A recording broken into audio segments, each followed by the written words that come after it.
ನಮಸ್ಕಾರ. ಸಕ್ಸಸ್ ತರಂಗ ವಿಶೇಷ ಕಾರ್ಯಕ್ರಮಕ್ಕೆ ಸ್ವಾಗತ. ನಾನು ಪ್ರತಿಮಾ ಭಟ್. ತರಂಗ ಅಂದಾಕ್ಷಣ ಈಗ ಎಲ್ಲರ ಕಿವಿ ಎಲ್ಲರ ಬಾಯಲ್ಲೂ ಒಂದೇ ಹೆಸರು, ಅದು ರಂಗಿತರಂಗ. ನಿಜ, ರಂಗಿತರಂಗ ಈಗ ಯಶಸ್ಸಿನ ಅಲೆಯಲ್ಲಿ ತೇಲ್ತಾ ಇರುವಂಥದ್ದು. ಹಾಗಾಗಿ ಅದನ್ನ ಸಕ್ಸಸ್ ತರಂಗ ಅಂತಲೇ ಕರಿಬೇಕಾಗತ್ತೆ. ಹಾಗಾಗಿಯೇ ರಂಗಿತರಂಗ ಟೀಮೇ ನಮ್ಮ ಜೊತೆ ಇರುವಂಥದ್ದು. ಅವರೊಂದಿಗೆ ಮಾತುಕತೆಯನ್ನು ನಡೆಸೋಣ ಇಂದಿನ ಸಕ್ಸಸ್ ತರಂಗ ಸ್ಪೆಷಲ್ ಕಾರ್ಯಕ್ರಮದಲ್ಲಿ.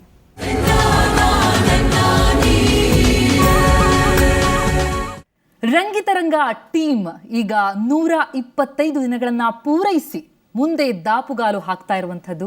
ಈ ಸಂದರ್ಭದಲ್ಲಿ ಆ ತಂಡವೇ ನಮ್ಮೊಂದಿಗಿದೆ. ಯಶಸ್ಸಿನ ಅಲೆಯಲ್ಲಿ ತೇಲ್ತಾ ಇರುವಂತಹ ತಂಡ. ಆ ಸವಿ ನೆನಪುಗಳನ್ನ, ಆ ಹಾದಿ ಹೇಗೆ ಸಾಗಿ ಬಂತು, ಮುಂದೆ ಅವರ ಕನಸುಗಳೇನು, ಇದೆಲ್ಲವನ್ನ ಹಂಚಿಕೊಳ್ಳಿಕ್ಕೆ ನಮ್ಮೊಂದಿಗಿದ್ದಾರೆ. ಬನ್ನಿ ಮೊದಲಿಗೆ ಅವರನ್ನ ಸ್ವಾಗತಿಸೋಣ. ರಂಗಿತರಂಗ ಚಿತ್ರವನ್ನ ಪ್ರಥಮ ಬಾರಿಗೆ ನಿರ್ದೇಶಿಸಿ ಯಶಸ್ಸನ್ನ ಗಳಿಸಿದಂತಹ ಅನೂಪ್ ಭಂಡಾರಿ ಅವರು ನಿಂತಿದ್ದಾರೆ. ಅನೂಪ್ ಅವರೇ, ಕಾರ್ಯಕ್ರಮಕ್ಕೆ ಸ್ವಾಗತ. Thank you. ಮೊದಲ ಚಿತ್ರದಲ್ಲೇ ಬಹಳ ಅತ್ಯದ್ಭುತವಾದಂತಹ ನಟನೆಯನ್ನ ತೋರಿ ಆ ಯಶಸ್ಸಿನ ಸಿಹಿಯನ್ನ ಸವಿತಾ ಇರುವಂತಹ ನಟಿ ರಾಧಿಕಾ ಚೇತನ್ ನಮ್ಮ ಜೊತೆದ್ದಾರೆ. ರಾಧಿಕಾ, ಕಾರ್ಯಕ್ರಮಕ್ಕೆ ಸ್ವಾಗತ. ಹಾಗೇನೆ ಪ್ರಥಮ ಚಿತ್ರದಲ್ಲೇ ಎಲ್ಲರ ಮನಸ್ಸನ್ನ ಗೆದ್ದಂತಹ ನಟ ನಿರೂಪ್ ಭಂಡಾರಿ ನಮ್ಮ ಜೊತೆದ್ದಾರೆ. ನಿರೂಪ್, ತಮಗೂ ಕಾರ್ಯಕ್ರಮಕ್ಕೆ ಸ್ವಾಗತ. ಜೊತೆಗೆ ಈ ರಂಗಿತರಂಗನ ಅವರು ಕಂಡಂತೆ ಅದು ಹೇಗಿತ್ತು ಅದರ ಬಗ್ಗೆ ಕೂಡ ಹಂಚಿಕೊಳ್ಳಿಕ್ಕೆ ಇನ್ನೊಬ್ಬ ಪ್ರಸಿದ್ಧ ನಟ ನಿರ್ದೇಶಕ ರಕ್ಷಿತ್ ಶೆಟ್ಟಿ ನಮ್ಮ ಜೊತೆದ್ದಾರೆ. ರಕ್ಷಿತ್, ತಮಗೂ ಕಾರ್ಯಕ್ರಮಕ್ಕೆ ಸ್ವಾಗತ. ಬಹುಶಃ ಮೊದಲೇದಾಗಿ ಈ ತಂಡಕ್ಕೆ ಹಾರ್ದಿಕ ಶುಭಾಶಯಗಳನ್ನು ತಿಳಿಸ್ಬೇಕಾಗತ್ತೆ. ನಿಜಕ್ಕೂ ಅನೂಪ್, 125 ದಿನಗಳನ್ನ ಪೂರೈಸಿ ಮತ್ತೆ ಮುಂದೆ ಸಾಗಿ ಹೋಗ್ತಾ ಇರುವಂಥದ್ದು ರಂಗಿತರಂಗ. ಆ ಸಕ್ಸಸ್ ತರಂಗ ಹಾಗೆ ಅಲೆಯಾಗಿ ಮುಂದೆ ಹೋಗ್ತಾ ಇದೆ. ಥ್ಯಾಂಕ್ ಯು ಸೋ ಮಚ್ ನಮ್ಮ ಕಾರ್ಯಕ್ರಮದಲ್ಲಿ ಭಾಗಿಯಾಗಿದ್ದಕ್ಕೆ. ಜೊತೆಗೆ ಶುಭಾಶಯಗಳು ನಿಮಗೆ. ಥ್ಯಾಂಕ್ ಯು ನಮ್ಮನ್ನು ಇನ್ವೈಟ್ ಮಾಡಿದ್ದಕ್ಕೆ. And thank you so much. ನಾವು ಅದೇ ಇಷ್ಟು ದೊಡ್ಡ ಮಟ್ಟಿಗೆ ಸಕ್ಸಸ್ ಆಗುತ್ತೆ ಅಂತ ಯಾರು ಇಮ್ಯಾಜಿನೇ ಮಾಡಿರಲಿಲ್ಲ. ಎಲ್ಲ ಕಡೆ ಹೋಗ್ತಾನೆ ಇದೆ. ಇನ್ನೂ ಇವತ್ತು ನಾನು ಮೈಸೂರಿಂದ ಡ್ರೈವ್ ಮಾಡ್ಕೊಂಡು ಬರ್ತೀನಿ. ಗುರುಶ್ರೀ ಥಿಯೇಟರ್ ಮಂಡ್ಯದಲ್ಲಿ ಮತ್ತೆ ರಿಲೀಸ್ ಆಗಿದೆ. ಸೊ ನನಗೆ ಗೊತ್ತಿರಲಿಲ್ಲ ಆ್ಯಕ್ಚುಲಿ. ಸೊ ಇವತ್ತು ಮತ್ತೆ ಪ್ರೊಡ್ಯೂಸರ್ ಹತ್ರ ಮಾತಾಡಿದೆ. ಇನ್ನೂ ಸುಮಾರು ಕಡೆ ಮತ್ತೆ ಹೊಸದಾಗಿ ರಿಲೀಸ್ ಮಾಡ್ತಾ ಇದ್ದಾರೆ. ಮುಂದಿನ ವಾರಗಳಲ್ಲೂ ಮತ್ತೆ ಹೊಸ ಸೆಂಟರ್ಸಲ್ಲಿ ರಿಲೀಸ್ ಆಗುತ್ತೆ ಅಂತ ಹೇಳಿದ್ರು. ಸೊ ಖುಷಿ ಆಗುತ್ತೆ. ಎಲ್ಲೋ ಒಂದು ಕಡೆ ನಿಮ್ಗೆ ಕನಸ ಅಂತ ಅನ್ಸುತ್ತಾ, ಅಥವಾ ಕಂಡ ಕನಸು ನನಸಾಯ್ತು ಅಂತ ಅನ್ಸುತ್ತೆ? ನಿದ್ದೆ ಮಾಡಕ್ ಟೈಮ್ ಸಿಗ್ತಾ ಇಲ್ಲ, ಸೊ ಕನಸು ಅಂತ ಅನಿಸ್ತಾ ಇಲ್ಲ, ನನಸೇ ಇರಬೇಕು. ಬಟ್ ಯಾವಾಗ ರಿಲೀಸ್ ಟೈಮಿಗೆ ಬರುತ್ತೆ ಅವಾಗ ನಿಜವಾದ ಇದು ಗೊತ್ತಾಗುತ್ತೆ ನಮ್ಗೆ. ಅಂದ್ರೆ ಯಾವ ರೀತಿ ಇದೆ, ಯಾವ ರೀತಿ ವರ್ಕ್ ಆಗುತ್ತೆ, ರಿಲೀಸ್ ಮಾಡೋದು ಎಷ್ಟು ಕಷ್ಟ, ಅದೆಲ್ಲ ಅವಾಗ ಗೊತ್ತಾಗುತ್ತೆ. ಸೊ ಆ ಪಾಯಿಂಟ್ ಆಫ್ ವ್ಯೂ ಇಂದ ನೋಡಿದಾಗ ಇದು ಕನ್ಸ್ ಅಂತಾನೆ ಅನ್ಸುತ್ತೆ. ಆ ರಿಲೀಸ್ ಟೈಮಲ್ಲಿ ಏನು ಕಷ್ಟ ಆಗಿತ್ತು ನಮ್ಗೆ, ಅದನ್ನೆಲ್ಲ ನೆನ್ಸ್ಕೊಂಡಾಗ ಡೆಫಿನೆಟ್ಲಿ ಇದೊಂದು ಕನ್ಸ ಅಂತ ಅನ್ಸಕ್ ಶುರು ಆಗುತ್ತೆ. ಎಸ್, ಅದು ಆ ಕನಸು ನಿಜಕ್ಕೂ ನನ್ಸಾಗಿದೆ. ಖುಷಿ ಪಡ್ತೀರಾ ಖಂಡಿತವಾಗ್ಲು. ನಿರೂಪ್, ಇಂತಹದೊಂದು ಚಿತ್ರದಲ್ಲಿ ಭಾಗಿಯಾದ್ರಿ, ಕುಟುಂಬದ ಚಿತ್ರ ಇದ್ದಂತೆ. ಸೊ ಹಾಗಾಗಿ ಒಂದ್ ರೀತಿ ನಿಮ್ಗೆ ಈ ಫಿಲ್ಮ್ಗೆ ಬರಬೇಕು, ಎಂಟ್ರಿ ಆಗ್ಬೇಕು ಅಂತನ್ನುವಂತಹ ಕನಸು ಕುಟುಂಬದಲ್ಲೇ ಆಗಿದ್ದು ನನಸು, ಜೊತೆಗೆ ಯಶಸ್ಸು ಇಷ್ಟು ದೊಡ್ಡ ಮಟ್ಟದಲ್ಲಿ ಸಿಕ್ಕಿರುವಂತದ್ದು, ಇದೆಲ್ಲ ನೋಡ್ತಾ ಇದ್ದಾಗ ನಿಮ್ಗೆ ಅನ್ಸೋದು? ಅದೇ ಅನೂಪ್ ಅವ್ರು ಹೇಳಿದಾಗೆ ನಾವು ರಿಲೀಸ್ಗಿಂತ ಮುಂಚೆ ಸುಮಾರು ಅನ್ಕೊಂಡಿದ್ವಿ. ಈಗ ಸ್ಕ್ರಿಪ್ಟಿಂಗ್ ಸ್ಟೇಜಲ್ಲೂ ಈ ಸೀನಿಗೆ ನಗ್ತಾರೆ, ಈ ಸೀನಿಗೆ ಹೆದರ್ಕೋತಾರೆ. ಬಟ್ ಫಸ್ಟ್ ಶೋ ನೋಡಿದಾಗ ಆ ರಿಯಾಕ್ಷನ್ ಸಿಕ್ತು. ಬಟ್ ಅದಾದ್ಮೇಲೆ ಸುಮಾರು ಫೀಡ್ಬ್ಯಾಕ್ಗಳು ಸಿಕ್ತು. ಅದು ಸಮ್ವೇರ್ ನಮಗೆ ಆ ಭಯ ಶುರುವಾಗಿತ್ತು. ಈ ವಾರ ಥಿಯೇಟ್ರಲ್ಲಿ ಇದ್ರೆ ಸಾಕು, ನೆಕ್ಸ್ಟ್ ವೀಕ್ ಬಂದಾಗ ಓಕೆ ಈ ವಾರ ಥಿಯೇಟ್ರಲ್ಲಿ ಇದ್ರೆ ಸಾಕು. ಸೊ ವೀಕ್ಗೆ ನಾವು ಈಗ ಥಿಯೇಟ್ರಿಂದ ಆಚೆ ಹೋಗದೆ ಸಾಕು ಅನ್ಕೊಂಡೇ ಇದ್ವಿ. ಯಾವಾಗ ಸಕ್ಸಸ್ ಆಯ್ತು ಅಂತಾನೆ ಗೊತ್ತಾಗಲಿ ನಮ್ಗೆ ಆ ಭಯದಲ್ಲಿ. ಸೊ ಈಗ ಜನ ರೆಕಗ್ನೈಸ್ ಮಾಡಿದಾಗ ಒಂಥರ ಖುಷಿ ಆಗುತ್ತೆ, ಹಾಗೆ ಸ್ವಲ್ಪ ಭಯ ಆಗುತ್ತೆ. ರೆಸ್ಪಾನ್ಸಿಬಿಲಿಟಿ ಜಾಸ್ತಿ ಆಗಿದೆ, ಎಕ್ಸ್ಪೆಕ್ಟೇಷನ್ಸ್ ಜಾಸ್ತಿ ಆಗಿದೆ. ಒಂಥರ ಒಳ್ಳೇದದು. ಈಗ ನಾವು ಹಾಕೋ ಎಫರ್ಟ್ನು ಅಷ್ಟೇ ಲಾಸ್ಟ್ ಫಿಲ್ಮ್ಗಿಂತ ಜಾಸ್ತಿನೇ ಆಗ್ಬೇಕು. ಸೊ ನಮ್ ಕಡೆಯಿಂದ ಅದು ಪ್ರಯತ್ನ ಇದ್ದೇ ಇರುತ್ತೆ. ಸೊ ನೋಡೋಣ ಹೇಗಾಗುತ್ತೆ. ಪ್ರಯತ್ನ ನಿಜಕ್ಕೂ ಫಲ ಕೊಟ್ಟಿರೋದು. ರಾಧಿಕಾ, ಏನಂತೀರಿ ಯಶಸ್ಸಿನ ಬಗ್ಗೆ? ಅದೇ ಇನ್ನೂ ಕನ್ಸರ್ನ್ ಅಂತಾನೆ ಇದ್ದೀನಿ ನಾನು. ಬಟ್ ಈ ಸಂದರ್ಭದಲ್ಲಿ ನಾನು ನಮಗೆ ಸ್ಟಾರ್ಟಿಂಗ್ ಅಲ್ಲಿ ಯಾರು ನಮ್ಗೆ ಹೆಲ್ಪ್ ಮಾಡಿದ್ರು ಅವ್ರನ್ನ ನೆನ್ಸ್ಕೊಳ್ಳೋಕೆ ಇಷ್ಟಪಡ್ತೀನಿ. ಯಾಕಂದ್ರೆ ಯಶ್ ಅವರು, ಆಮೇಲೆ ಶ್ರೀಮುರಳಿ ಅವರು, ಅವ್ರ ಸಹಾಯ ಕೂಡ ನಮ್ಗಿತ್ತು. ಅಂದ್ರೆ ಅವರು ವಿಡಿಯೋಸ್ ಅಲ್ಲೆಲ್ಲ ನಮ್ಗೆ ಎನ್ಕರೇಜ್ ಮಾಡಿದ್ರು. ಸೊ ಅದಲ್ದೇನೆ ಈಗ್ಲೂ ಕೂಡ ನಾನು ಶೂಟಿಂಗ್ ಟೈಮ್ನ ನೆನ್ಸ್ಕೋತೀನಿ. ತುಂಬಾನೇ ಚೆನ್ನಾಗಿತ್ತು. ಇನ್ಫ್ಯಾಕ್ಟ್ ವಂದಿಕಾ ಅವ್ರ ಜೊತೆನೂ ಈಗಲೇ ಮೀಟ್ ಆಗಿದ್ದೆ ನಾನು. ಸೊ ನಾವು ಆ ದಿನಗಳನ್ನ ಈಗ ನೆನ್ಸ್ಕೊಳ್ಳೋಕೆ ಇಷ್ಟಪಡ್ತೀನಿ. ಯಾಕಂದ್ರೆ ಒಂದು ಕುಟುಂಬದ ತರ ನಾವು ಇದ್ವಿ.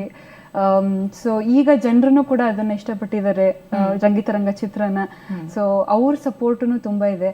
ಮತ್ತೆ ಸ್ಟಾರ್ಟಿಂಗ್ ಅಲ್ಲಿ ರಕ್ಷಿತ್ ಶೆಟ್ಟಿ ಅವರು ಕೂಡ ತುಂಬಾನೇ ಪುಷ್ ಮಾಡಿದ್ರು ಫಿಲ್ಮ್ನ, ಅಂದ್ರೆ ರಿಲೀಸ್ ಆದ್ಮೇಲೆ ತುಂಬಾ ಚೆನ್ನಾಗಿದೆ, ಕನ್ನಡಿಗರೆಲ್ಲ ಹೋಗ್ಬಿಟ್ಟು ನೋಡ್ಬೇಕು ಅಂತ. ಸೊ ಅವ್ರಿಗೂ ಸ್ಪೆಷಲ್ ಥ್ಯಾಂಕ್ಸ್. ಸೊ ಎಲ್ಲರೂ ಒಂದು ಚಿತ್ರರಂಗದಿಂದನೂ ಕೂಡ ಸಾಕಷ್ಟು ಜನ ಮೆಚ್ಕೊಂಡಿದ್ದಾರೆ ಚಿತ್ರನ.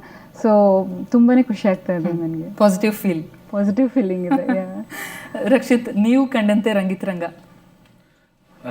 ಅಲ್ಲ, Rangitaranga is definitely wonderful film ಅನ್ನೋದು ಅದು ಎಲ್ರಿಗೂ ಗೊತ್ತು. ಇವಾಗ ನಾನು ಕಂಡಂತೆ ಸ್ಪೆಷಲ್ ಆಗಿ ಏನಿಲ್ಲ. ಎಲ್ಲೋ ಮಿಸ್ ಮಾಡ್ಕೊಂಡೆ ಅಂತ ಅನ್ಸುತ್ತಾ? ಅಂದ್ರೆ ಈಗ ನೀವು ಮಾಡ್ಬೇಕಾಗಿತ್ತು, ನಿಮಗೆ ಆಫರ್ ಫಸ್ಟ್ ಬಂದಿತ್ತು, ಆದ್ರೆ ಕಾರಣಾಂತರಗಳಿಂದ ಆಗಿಲ್ಲ. ಇಲ್ಲ, ಮಿಸ್ ಮಾಡ್ಕೊಂಡೆ ಅಂತ ಅನ್ಸಲ್ಲ. ಯಾಕಂದ್ರೆ we got one more good talented actor to the industry. ಇವತ್ತಲ್ಲ ನಾಳೆ ಇನ್ನೊಂದು ಸಿನಿಮಾ ಮಾಡೇ ಮಾಡ್ತೀವಿ ನಾನು. ಅಂಡ್ ನಾನು ಮಿಸ್ ಮಾಡ್ಕೊಂಡಿರ್ಬೇಕಾದ್ರೆ ಅಂದ್ರೆ I miss it because of ಉಳಿದವರು ಕಂಡಂತೆ. ಅಂಡ್ ಉಳಿದವರು ಕಂಡಂತೆ is given me everything till date. So ನಾನು ಆ ತರ ಯೋಚನೆ ಮಾಡೋದು ಬಿಟ್ಟು ಒಂದು ಒಳ್ಳೆ ಸಿನಿಮಾ ಬಂದಾಗ, ಇನ್ಫ್ಯಾಕ್ಟ್ ನಾನು ರಂಗಿತರಂಗ ನೋಡ್ಬೇಕಾದ್ರೆ ಇವ್ರು ಹೆಂಗೆ ಇವತ್ತು ಏನೋ ಈ ವಾರ ಓಡ್ಲಿ ಅಂತ ಹೆಂಗ್ ನೋಡ್ಕೊಂಡ್ ಬಂದ್ರು. To be frank, I swear cinema ನೋಡ್ಬೇಕಾದ್ರೆ ಓಕೆ ಇಲ್ಲಿವರೆಗೂ ಚೆನ್ನಾಗಿದೆ, ಇನ್ನೊಂದು ಅರ್ಧ ಗಂಟೆ ಚೆನ್ನಾಗಿರ್ಲಿ ಹಿಂಗೆ ನೋಡ್ಕೊಂಡ್ ಬಂದೆ. So till the climax I was thrilled. Climax ಎಲ್ಲ ಆದಾಗ ಐ ಸ್ಟಿಲ್ ಹ್ಯಾಡ್ ದಟ್ ಇದಲ್ವಾ, ಅಂದ್ರೆ ಹೋಗಿ ಪ್ರಮೋಟ್ ಮಾಡ್ಬೇಕು ಅಂತ. So that is when I Facebook Twitter ಅಲ್ಲೆಲ್ಲ ನಾನು ಹಾಕಕ್ ಶುರು ಮಾಡಿದೆ. ಫಸ್ಟ್ 2 days ಅಲ್ಲಿ ನಾವು ಯಾವುದೇ ಥಿಯೇಟರ್ ಹೋಗಿದ್ರು ರಕ್ಷಿತ್ ಶೆಟ್ಟಿ ಅವರು ಒಳ್ಳೆ ಚೆನ್ನಾಗಿದೆ ಫಿಲ್ಮ್ ಅಂತ ಹೇಳಿದಾರೆ, ಅದಕ್ಕೆ ಬಂದಿದ್ವಿ ಅಂತ. ಈವನ್ ಥಿಯೇಟರ್ ಅಲ್ಲಿ 20-30 ಜನ ಇದ್ರು, ಮೆಜಾರಿಟಿ ಆಲ್ಮೋಸ್ಟ್ 50-70% ಬಂದಿದೆ because he had said it's a good film. Rakshit approved ಅನ್ನೋದು. ಎಸ್, ಬಹುಶಃ ನಾವು ಚರ್ಚೆನ ಮುಂದುವರ್ಸೋಕ್ಕಿಂತ ಮುಂಚೆ ಆ ಟ್ರೇಲರ್ ಬಹಳ ಸೊಗಸಾಗಿತ್ತು ರಂಗಿತರಂಗದ. ಆ ಟ್ರೇಲರ್ ಎಸ್, ಬಹುಶಃ ಅನೂಪ್, ನೀವು ಆ ಟ್ರೇಲರ್ ಇಂದ ಹಿಡಿದು ಕೊನೆಗೆ ಈಗ ಯಶಸ್ಸು ಸಿಕ್ಕ ಮೇಲೆ ಆ ಸೋಷಿಯಲ್ ಮೀಡಿಯಾಗಳಲ್ಲಿ ಅದನ್ನ ಪ್ರಮೋಟ್ ಮಾಡಿದಂತಹ ರೀತಿ, ಹಾಗೆಯೇ ಎಲ್ಲರೂ ಅದಕ್ಕೆ ಕೊಟ್ಟಂತಹ ಪ್ರತಿಕ್ರಿಯೆ ಎಲ್ಲವೂ ಒಂದು ರೀತಿಯಲ್ಲಿ ಅಚ್ಚುಕಟ್ಟಾಗಿತ್ತು ಅನ್ನೋದು ಬಹಳಷ್ಟು ಜನ ಪಟ್ಟಂತಹ ಅಭಿಪ್ರಾಯ. ಅದ್ರ ಬಗ್ಗೆ ಏನನ್ಸುತ್ತಾ? ಅಂದ್ರೆ ಪ್ಲಾನ್ ಮಾಡಿದ್ರ ಹೀಗೆಯೇ ಹೋಗ್ಬೇಕು ಅನ್ನೋದ್ರ ಬಗ್ಗೆ? ಒಂದು ಲೆವೆಲ್ ಆಫ್ ಪ್ಲಾನಿಂಗ್ ಇತ್ತು, ಬಟ್ ಏನೇ ಪ್ಲಾನಿಂಗ್ ಇದ್ರೂ ಫಿಲ್ಮ್ ಚೆನ್ನಾಗಿಲ್ಲ ಅಂತ ಹೇಳಿದ್ರೆ ಯಾರು ಸಪೋರ್ಟ್ ಮಾಡಲ್ಲ. ಸೊ ಫಿಲ್ಮ್ ಯಾವಾಗ ಜನಕ್ಕೆ ಇಷ್ಟ ಆಯ್ತು, ಸೊ ಜನ ಇವಾಗ ಫಸ್ಟ್ ರಕ್ಷಿತ್ ಪ್ರಮೋಟ್ ಮಾಡಿದ್ರು, ರಕ್ಷಿತ್ ಪ್ರಮೋಟ್ ಮಾಡಿದ್ರೆ ಅಂತ ಹೇಳ್ಬಿಟ್ಟು ಸುಮಾರು ಜನ ಬಂದು ಫಿಲ್ಮ್ ನೋಡಿದ್ರು. ಸೊ ಯಾರು ಫಿಲ್ಮ್ ನೋಡಿದ್ರು, ಯಾರಿಗೆ ಇಷ್ಟ ಆಯ್ತು ಅವ್ರು ನನ್ನ ಫಾಲೋ ಮಾಡಕ್ ಶುರು ಮಾಡಿದ್ರು. ಸೊ ದಟ್ ವೇ ನನ್ನ ಫಾಲೋಯಿಂಗು ಬೆಳೀತಾ ಹೋಯ್ತು, ನಿರೂಪ್ ಫಾಲೋಯಿಂಗ್ ಬೆಳೀತಾ ಹೋಯ್ತು. ಸೊ ನಾವೆಲ್ಲ ಆಕ್ಟರ್ಸ್ ಯಾರ್ಯಾರಿದ್ದಾರೆ, ನಾನು ಎಲ್ಲ ಏನ್ ಪ್ರಮೋಟ್ ಮಾಡಕ್ ಶುರು ಮಾಡೋದು, ಅದಕ್ಕೆ ಜನ ಸಿಕ್ಕಿದ್ರು ಅದನ್ನ ಫಾಲೋ ಮಾಡಕ್ಕೆ.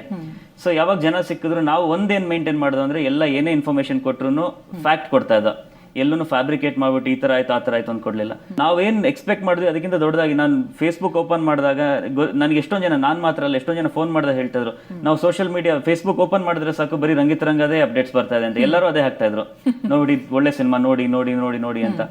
ಟ್ವಿಟರ್ ಅಲ್ಲಿ ಟ್ರೆಂಡ್ ಮಾಡಿದ್ರು ಒಂದು ವಾರ, ಬಾಹುಬಲಿ ಬರ್ತಾ ಇದೆ ನಮ್ನ ತೆಗಿಬೇಕು ಅಂತೆಲ್ಲ ಇದ್ ಮಾಡಿದಾಗ ಟ್ವಿಟರ್ ಅಲ್ಲಿ ಟ್ರೆಂಡ್ ಆಯ್ತು ರಂಗಿತರಂಗ. ಬಿಕಾಸ್ ಆಡಿಯನ್ಸ್ ಅವರೇ ಕೂತ್ಕೊಂಡಿಲ್ಲ, ಇದು ಆಲ್ ಇಂಡಿಯಾದಲ್ಲಿ ನಾವು ಟ್ರೆಂಡ್ ಮಾಡ್ಬೇಕಿದನ್ನ ಅಂತ ಹೇಳ್ಬಿಟ್ಟು ಕೂತ್ಕೊಂಡು ಮಾಡಿದ್ರು. ಸೊ ಆ ರೀತಿ support, I think because of that ಇವತ್ತು ನಾವಿಲ್ಲಿ ಕೂತಿದೀವಿ, 125 days ಬಗ್ಗೆ ಮಾತಾಡ್ತಾ ಇದೀವಿ. ಹೊಸಬರ ಚಿತ್ರ ಅಂತಂದಾಗ ಹೇಗ್ ತಗೊಳ್ತಾರೋ ಏನೋ, ಯಾವ ರೀತಿ ರಿಸೀವ್ ಮಾಡ್ತಾರೋ, ಅಥವಾ ಅದು ಹೊಸಬರ ಚಿತ್ರ ಅಂತ ಆಗಿದ್ದಕ್ಕೆ ನಿಮ್ಗೆ ಅದು ಒಂಥರ ಈಸಿ ಆಯ್ತು ಅನ್ಸುತ್ತಾ? ಏನ್ ಅನ್ಸುತ್ತೆ ತಮ್ಗೆ? ಇಲ್ಲ, ಅಗೇನ್ ನಾವು ಸಿನಿಮಾ ಮಾಡಿದಾಗ ಅನ್ಕೊಂಡಿದ್ದು ಒಳ್ಳೆ ಸಿನಿಮಾ ಆದ್ರೆ ಯಾರ್ದಾದ್ರೇನು ನೋಡ್ತಾರೆ ಅಂತ. ಬಟ್ ಯಾವಾಗ ರಿಲೀಸ್ ಬಂತಲ್ಲ ಅವಾಗ ಗೊತ್ತಾಯ್ತು, ಅಂದ್ರೆ ಒಂದು ಸ್ಟಾರ್ ಇಲ್ಲ ಸಿನಿಮಾದಲ್ಲಿ ಅಂದ್ರೆ ಎಷ್ಟು ಕಷ್ಟ ಆಗುತ್ತೆ ಅದನ್ನ ರಿಲೀಸ್ ಮಾಡಕ್ಕೆ ಅಂತ ಅವಾಗ ಗೊತ್ತಾಯ್ತು. ಸೊ ಪ್ರಾಬ್ಲಮ್ ಏನಾಗುತ್ತೆ ಅಂದ್ರೆ, ಐ ಥಿಂಕ್ ರಕ್ಷಿತ್ನು ಇದನ್ನ ಒಂದು ಫೋರಮ್ ಅಲ್ಲಿ ಮಾತಾಡಿದ್ರು ಇದ್ರ ಬಗ್ಗೆ.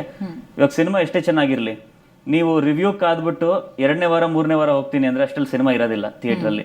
ಯಾಕಂದ್ರೆ ಇವಾಗ ನಿಮಗೆ ಗೊತ್ತು, ವಾರಕ್ಕೆ 3, last week I think 6-7 films release ಆಯ್ತು, ಮುಂದಿನ ವಾರನೂ ಅದೇ ರೀತಿ ರಿಲೀಸ್ ಆಗ್ತದೆ. ಸೊ ಆತರ ಆಗ್ಬೇಕಾದ್ರೆ ಏನಾಗುತ್ತೆ, ಥಿಯೇಟರ್ಗೆ ಕಾಂಪಿಟೇಷನ್ ಇರುತ್ತೆ. ಸೊ ಜನ ಥಿಯೇಟರ್ಗೆ ಬರ್ಲಿಲ್ಲ ಅಂದ್ರೆ, ಥಿಯೇಟರ್ ಖಾಲಿ ಹೋಗ್ತಾ ಇದೆ ಅಂದ್ರೆ, ಅದು ಫಿಲ್ಮ್ ಚೆನ್ನಾಗಿದ್ದು ರಿವ್ಯೂಸ್ ಚೆನ್ನಾಗಿರ್ಲಿ, ಬಟ್ ನೀವು ಬಂದು ನೋಡಿಲ್ಲ ಅಂದ್ರೆ ಅದು ನೆಕ್ಸ್ಟ್ ವಾರ ಸಿನಿಮಾ ಥಿಯೇಟರ್ ಅಲ್ಲಿ ಇರಲ್ಲ. ಅಷ್ಟು ಕಾಯುವಂತ ಪೇಷನ್ಸ್ ಯಾರಿಗೂ ಇಲ್ಲ. ಪೇಷನ್ಸ್ ಮಾತ್ರ ಅಲ್ಲ, ಇವಾಗ ಥಿಯೇಟರ್ ರೆಂಟ್ ಇರುತ್ತೆ. ಸೊ ನಾವು ಕೊಟ್ಟಿಲ್ಲ ಅಂದ್ರೆ ಇನ್ನೊಬ್ರು ಯಾರಾದ್ರೂ ಕೊಡ್ತಾರೆ. ಸೊ ಅದಕ್ಕೋಸ್ಕರ ಪ್ಲಸ್ ಫಸ್ಟ್ ವೀಕ್ ಕಲೆಕ್ಷನ್ ಆಗಿಲ್ಲ ಅಂದ್ರೆ ಪ್ರೊಡ್ಯೂಸರ್ಗೂ ಆ ಥಿಯೇಟರ್ನ ಉಳಿಸ್ಕೊಳ್ಳೋಕೆ ಕಷ್ಟ ಆಗುತ್ತೆ.